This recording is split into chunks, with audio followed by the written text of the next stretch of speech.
Bonjour tout le monde, ici Amy de la chaîne Lectrice Compulsive. Je vous retrouve pour un nouveau book haul parce que j'ai reçu quelques services presse et j'ai acheté 2 livres depuis la dernière fois que j'ai fait une vidéo que je vous avais présenté mes nouveaux livres. Donc j'ai essayé de rester raisonnable, mais malheureusement avec les sorties littéraires, il y a toujours une nouveauté qui me fait envie. Puis surtout à force de voir des vidéos, bien ça donne le goût d'augmenter sa pile à lire, même si c'est déjà très immense. Parce qu'en fait, moi, mon but, j'aimerais ça que, rendu au mois de décembre, il me reste à peu près une dizaine de livres. Parce que j'ai quand même des livres, surtout en anglais, que ça fait 2-3 ans qu'ils traînent. Donc, je veux vraiment m'avancer pour pouvoir faire le gros ménage aussi dans ma bibliothèque. Je vous annonce aussi que j'ai fait un album sur ma page Facebook. Je vais vous mettre le lien de livres à vendre. Oui, des fois, ça me fait un peu de peine de me débarrasser des livres, mais malheureusement, je manque de place. Puis au lieu de dépenser pour une nouvelle bibliothèque, et surtout que je prévois de déménager dans quelques mois, donc j'essaie de faire le gros ménage. J'espère que vous allez peut-être trouver 1 ou 2 livres à votre goût.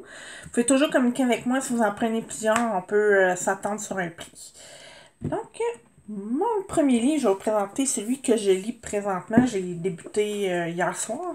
Il s'agit de Parasite livre 1, La guêpe de Marie-Ève Bourassa. Donc, moi, c'est une nouvelle auteure que j'ai découvert grâce à une soirée de filles qu'il y a eu virtuellement il y a environ un mois. Et grâce à mon nouveau partenariat avec La Bagnole, ça me tentait de lui donner une chance et le résumé m'intéressait beaucoup. C'est un livre jeunesse. Donc, si vous aimez ce genre-là, je vous le recommande. Ou si vous avez une adolescente qui cherche des nouvelles lectures, ça pourrait être un très bon choix.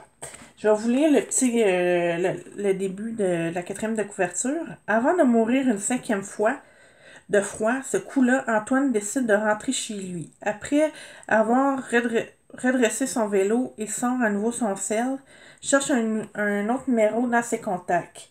Je vais avoir besoin d'un gun. Antoine Rivard n'est plus. Et toute la ville de Saint-François de l'Avenir est sous le choc. Billy avait des liens particuliers avec lui. Des liens qu'elle préférait garder secrets, mais qui risquent de ne pas rester longtemps car une image compromettante circule sur Internet. Donc, moi, c'est vraiment ça, les dangers des réseaux sociaux, en fait, qui m'intriguaient.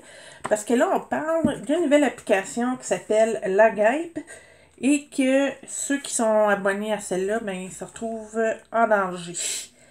Ça me fait penser un peu à une certaine série de films d'horreur que ceux qui étaient dans l'avion, qui avaient survécu qui avaient débarqué, qui avaient survécu, mais finalement, ils étaient tous en danger. La majorité était morte parce que la mort était après eux, car ils avaient détourné leur destin.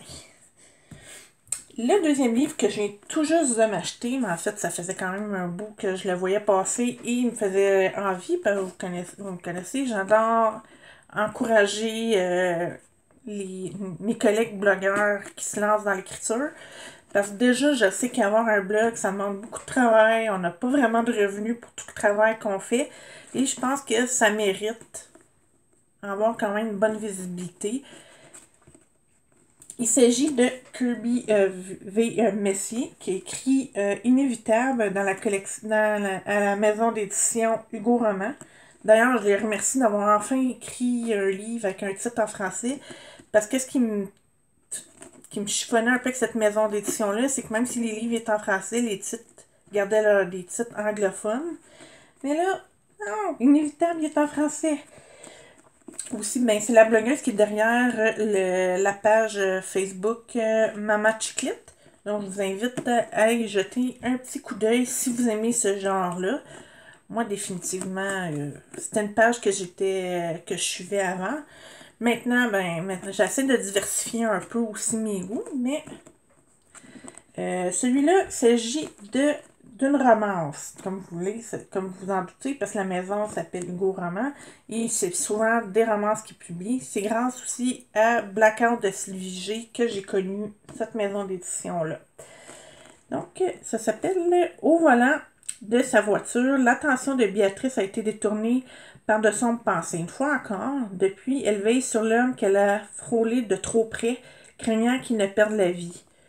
Lorsqu'elle ouvre ses yeux, la jeune femme ne tarde pas à disparaître. Dexter entame sa longue convalescence tout en cherchant à en savoir plus sur celle qu'il croit à tort ou à raison être un ange sur la route. Donc ça a l'air quand même une romance un peu mystérieuse. C'est exactement le genre que j'adore lire. Et j'ai vu quelques avis passer justement, puis c'était très positif, donc je croise les doigts. Vous allez sûrement le voir sur mon blog prochainement. Le deuxième, en fait, c'est une série de trois romans qui viennent de sortir. Ils vont avoir le quatrième qui va être publié au mois de septembre ou septembre. Et je remercie aussi l'auteur de m'avoir envoyé sa série en service presse. Il s'agit de Lily la Lune d'Amélie Bibeau qui est publiée chez Victor et Anaïs, qui est une maison d'édition jeunesse. Je la connaissais plus ou moins parce que j'ai vu quand même des romans passer, mais plus que c'est quand même très jeunesse. Je connaissais pas trop leurs œuvres, mais celui-là, celui de Lily, il m'intéressait quand même beaucoup. Juste en lire le résumé, je me suis dit, bon, peut-être que c'est pas nécessairement pour mon âge, mais que je pourrais quand même m'y reconnaître quand j'étais adolescente. Un peu comme en lisant Aurélie ou Charlotte d'ailleurs, Charlotte Cantet qui est une autre série jeunesse que j'adore. Je vais vous faire un petit résumé du premier tome, puis je vais vous montrer les couvertures du tome 2 et 3 par la suite. Coralie, une jeune fille lunatique surnommée Lily la Lune, est toujours passée inaperçue. Bon, déjà, ça me ressemble un peu. Mais à 14 ans, presque 15, ses amis décident qu'il est temps que les choses changent et elles lui refont un look. Sur le coup, Lily étant elle-même étonnée, elle attire les regards, même celui du beau Marc Rioux. Alors, ça me fait penser à des films que j'adorais quand j'étais adolescente. Vous savez, la fille qui est un peu tomboy, puis que là, elle tombe en amour avec le beau gars de l'école, puis là, elle change carrément de look pour pouvoir attirer son attention. Mais vous connaissez un petit peu comme Grease, on va dire. Est-ce que c'est vraiment un exemple positif? Disons que moi, après avoir lu l'essai de Mr. Big de India Desjardins, des fois, dans des cas comme ça, j'ai un autre avis maintenant. Mais on va voir, peut-être que justement, elle va réaliser que changer de look, ça n'était pas la solution. Quand on a 14-15 ans aussi, on a un autre point de vue à ce sujet-là que lorsqu'on est adulte, parce que c'est sûr que moi, quand j'étais adolescente, j'aurais aimé savoir plein d'amis, puis sortir avec le plus beau gars de l'école. Je crois que c'est un rêve de tous, un peu, à cause de Disney, tout ça, qu'on a le prince charmant, qui va nous apporter une célébrité et popularité. Ici, je vous présente le tome 2. Et le troisième, ça fait pas très longtemps, je crois, qu'il est sorti, et qui s'appelle Des papillons dans le ventre. Donc, c'est quand même des romans qui vont se lire facilement. Ils ont environ 200 pages chacun. Et comme vous pouvez voir, l'écriture est quand même assez grande. Fait que j'ai grand espoir que je vais embarquer. Parce que j'ai quand même hâte de voir l'évolution justement de Coralie avec toutes ses mésaventures avec ses amis de l'école. Celui-ci, c'est un roman que j'ai gagné grâce au groupe Dans les mondes d'une maman. Donc, je les remercie de m'avoir sélectionné parce que c'est une auteure que j'aime beaucoup. J'ai lu ces trois premiers tomes de la série. Ben, en fait, elle n'a pas de série comme telle, mais on retrouve ici Caroline Sinclair, qui est la sœur de... Oh mon Dieu, j'ai un blanc, mais qui se retrouve dans son premier roman, Aime-moi.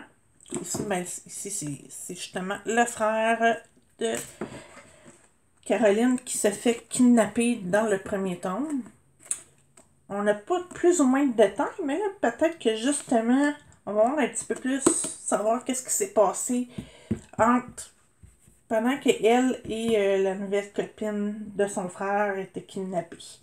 Ça s'appelle Libérer Madame Sinclair. Là, je vais vous lire le début de la 4e de couverture. Ça va pouvoir vous donner une petite idée. Puis aussi, ben, je vous invite à aller voir mon blog pour lire les 3 avis de sa série Aime-moi. Ah, si j'ai oublié de le mentionner, le nom de l'auteur, c'est Angèle Trudel. Les 3 premiers tomes étaient publiés chez ADA. Lui, je crois qu'il est publié à compte d'auteur. Je veux dire, auto-publié, parce que je ne vois pas de maison d'édition. Donc, raison de plus pour pouvoir le lire, parce que je crois quand même si on a des avis un peu mitigés sur les romans auto-édités, si on est entouré d'une bonne équipe, on peut découvrir des bonnes pépites. Mais tu sais, c'est un peu comme les maisons d'édition aussi. Des fois, on peut être déçu, tout comme on peut avoir découvrir le livre qu'on attendait depuis longtemps. Donc, voici un petit résumé. C'est Caroline Sinclair est une jeune héritière de 19 ans qui rêve de liberté. Depuis le décès tragique de ses parents 10 ans plus tôt, chacun de ses pas est accompagné par un agent de sécurité. Ayant suspecté une main criminelle dans ce triste incident, son frère l'a toujours surprotégé. Or, voilà qu'un voyage familial est venu confirmer leur plus grande crainte alors que Caroline et son amie Justine, qui est justement la copine de son frère, ont été enlevés par les malfaiteurs. Sa sécurité est réellement menacée. Pourtant, elle ne peut plus de vivre dans la peur dans sa cage dorée, est en train de s'immiscer dans l'enquête pour enfin vivre sa vie librement comme toutes les jeunes filles de son âge. Donc moi j'adore quand c'est... Avant la couverture, ils vont avoir un peu de romance, puis je connais un peu le style d'écriture de l'auteur. Donc même quand il y a un mélange de romance et d'intrigue, vous pouvez compter sur moi pour lire le roman. C'est ce que j'adore le plus, parce que justement, c'est pas juste « Ah, je t'aime plus », c'est un petit peu plus profond quand il y a une intrigue super intéressante, surtout dans un cas de « je me suis fait enlever », puis qui est en arrière de ça. L'avant-dernier livre que je vais vous présenter, ça fait environ un mois que je le lis. Si c'était pas de tous les livres que j'ai à lire, j'aimerais ça le lire le plus tôt possible parce que j'adore l'écriture de cet auteur-là. Il s'agit de Jusqu'à l'aube de Joanie Touchette qui a été publié chez Luzanne Rousse. J'ai déjà lu Jusqu'à lui, on m'avait chaudement recommandé. Je n'avais pas été déçue. J'ai aussi aimé son roman Celle de trop qui a été publié chez De Mortagne. C'est une très bonne auteure que j'adore suivre. Et elle va pouvoir compter sur mon support pour ses prochaines œuvres parce que ça, c'est le 2e tome, mais je crois qu'il y en avait 4 de prévus, à moins que je me trompe. Et bon, en tant que fan de romance, c'est sûr que je ne serais pas déçue. Aussi, en plus, son truc, c'est un petit peu comme Angèle Trudel. Elle va prendre des personnages différents d'un roman à l'autre au lieu de suivre un couple sur 4 tomes. Donc, voici le roman. C'est Tu mérites le bonheur. Arrête de culpabiliser pour ce message. Tu ne pouvais pas savoir que je conduisais et un jour je nous pardonnerai. Bon, si vous avez lu jusqu'à lui, vous allez savoir qu'il s'agit de Donovan, qui était un copain du personnage principal, le féminin principal du premier tome. 6 mois se sont écoulés, j'entends toujours que le bonheur se pointe, que les remords cessent, qu'Emilia me répare enfin. Mais elle s'est envolée avec lui, et moi j'erre comme un zombie depuis l'accident. Bon, en même temps, si vous vous souvenez, dans le premier tome, c'est l'histoire de Emilia et Jessie. D'ailleurs, Jessie, c'est vraiment, ça fut un de mes boyfriends, comme on dit en anglais, préférés. J'aimais plus ou moins Donovan dans le tome 1, mais j'ai entendu dire qu'on va avoir un autre avis sur lui après avoir lu ce roman-ci. Puis vous voyez, la couverture est vraiment magnifique. D'ailleurs, c'est une des qualités de Luzanne Rousse, je trouve. Ils ont le don de choisir des couvertures qui capent l'œil et qui donnent envie d'en savoir plus sur le roman. Et celui-là, ben, est dans la collection romance. Donc, si vous aimez la romance, je conseillerais de commencer avec Jusqu'à lui. Et d'ailleurs, ben, si vous l'avez lu, n'hésitez pas à venir me le dire, qu'est-ce que vous en avez pensé. Et le tout dernier livre, ben, je vais pouvoir vous en parler plus en détail, parce que je vais en faire une chronique aussi en même temps, parce que je l'ai terminé récemment. Il s'agit de La célèbre anonyme de Vicky Poulain, le tome 2. Bon, le premier tome, d'ailleurs, je vais vous mettre mon avis sur en barre d'informations et peut-être celui du deuxième aussi si vous voulez avoir un petit peu plus de précision. Le premier tome, je l'avais adoré. J'avais aimé l'évolution de Liana, le personnage principal. Et même que l'auteur a eu le don d'aller me chercher des émotions en profondeur à cause de la fin du roman. Et je vous mentionne que c'est encore le cas ici. Vous allez vouloir. Vous allez avoir. Moi, dans ce cas-ci, je me suis dit non, ça peut pas finir comme ça, là. C'est une fin. C'est sûr qu'il va y avoir un troisième tome. En tout cas, j'espère, parce que on peut pas finir une histoire de cette façon-là. Si vous l'avez lu, venez n'hésitez pas à en discuter avec moi. J'aimerais ça savoir, vous aussi, qu'est-ce que vous en avez pensé. Le premier temps, je disais qu'il est un petit peu plus complet, je crois, parce qu'on suivait plus l'évolution de Liana sur le côté professionnel et émotif. Alors que là, ici, ça va être plus émotif, parce que suite au deuil qu'elle a fait à cause de la finale du premier tome, désolée si vous n'avez pas encore lu le premier, mais ça commence déjà avec celui-là. Liana est en train de faire le deuil de sa petite fille et de son conjoint. Et elle décide de devenir un genre agent secrète, on va dire, pour une... Dans le fond, on va travailler pour la compagnie de Marc, qu'on retrouve aussi dans le premier tome, mais qui était un peu comme le personnage secondaire. Ici, il aurait dû être principal, mais ça, c'est un des défauts, je trouve. On ne le connaît pas assez. Pour un deuxième tome, j'aurais aimé avoir plus de détails, connaître plus son point de vue. Mais, par contre, je dirais que c'est plus, encore une fois, plus sur l'évolution de Liana qu'une romance. Il y en a un petit peu, tout comme dans le premier tome, mais c'est vraiment effleuré. La deuxième chose aussi, justement, comme on disait, elle devient une genre d'agente secrète. Dans le fond, elle se fait passer pour une conseillère en marketing, à avoir rencontré un homme qui est qu'un criminel, mais elle ne sait pas pourquoi. Nous non plus, d'ailleurs. Et c'est qu'est-ce qui m'a un peu déçue.